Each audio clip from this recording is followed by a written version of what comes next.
What's going on, guys? Hansen here from Performance Training, coming at you with another video. Today I wanted to talk about shoulder pain. I was asked by one of my friends the other day what he could do to reduce his shoulder pain, because when he benches, he notices that the back part of his shoulder hurts and the front part of his shoulder hurts. The front and rear delts are hurting. And a lot of shoulder pain can be fixed by simple stretching and mobility techniques. So to not go in in depth with the anatomy, you have your humerus, which is your arm bone, this part right here. You have your humerus, and that sits in a pocket that is made by your collarbone and your shoulder blade. It's a joint capsule, it's a little capsule there. And you have a lot of muscles that attach onto all of that to hold it steady. Your lats come into your humerus, you have your delts that all hook onto your humerus, your pecs go up there. So there's a lot of strong muscles that attach right there, and there's a lot of tendons and also nerves and veins and arteries that go through that joint capsule. So think about if you have your set point where you should be, and if you spend more time developing the front part, your front delt and your chest, it's going to pull you into this kyphosed state, right? It's going to have where the joint is supposed to sit, it's going to pull it forward. And what's that going to do is it's going to elongate the muscles in the back, which is going to cause pain. And it's also going to be pinching nerves. It's going to be pinching veins and arteries, so your hands might fall asleep, specifically while you're sleeping. That happens as well because of the inflammation that comes along with it. And so the mobility techniques that you're going to want to do are going to be stretching your chest by sticking your arm and your hand on like a doorway and stretching that out and really relaxing and trying to get this to relax.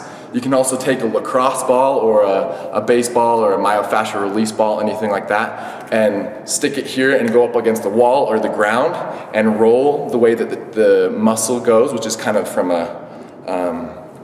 inward of your chest, and it kind of goes up and sideways to your shoulder. You're going to want to foam roll or lacrosse ball roll that, and as well as stretch your neck, because we spend a lot of time sitting in our car. We spend a lot of time sitting at desks. Either you work at a desk or you're sitting in school all the time. When we're stressed, you find that you carry your stress in your neck and in your traps, and so you walk around like this all day, and then we go to the gym and we work on the muscles in the front part of our body because that's what people see, and so you want to get a big solid chest, big shoulders, and so we turn into this this kyphosed state where your chest is really tight, your neck is tight, and your traps are tight, and so you're pulled into this position. And that can be really detrimental, not only for your muscles, but also for your nerves and everything that I've stated previously. And so you're gonna wanna stretch these like crazy, especially before you do any type of chest workout and before you do any type of back workout, because more often than not, if your chest is tight, you're going to pull like this, because your chest is so tight, you can't get the full scapular retraction where you're pulling in the correct manner, and so you're getting this shoulder flexion. And if you're ever working your back and you're getting shoulder flexion, you're just further facilitating that kyphosed state that we talked about, because you're constantly pulling it into this motion. So stretch your chest and your neck before a chest workout, before a back workout, and throughout the day. And that will get your shoulder capsule to sit where it should be.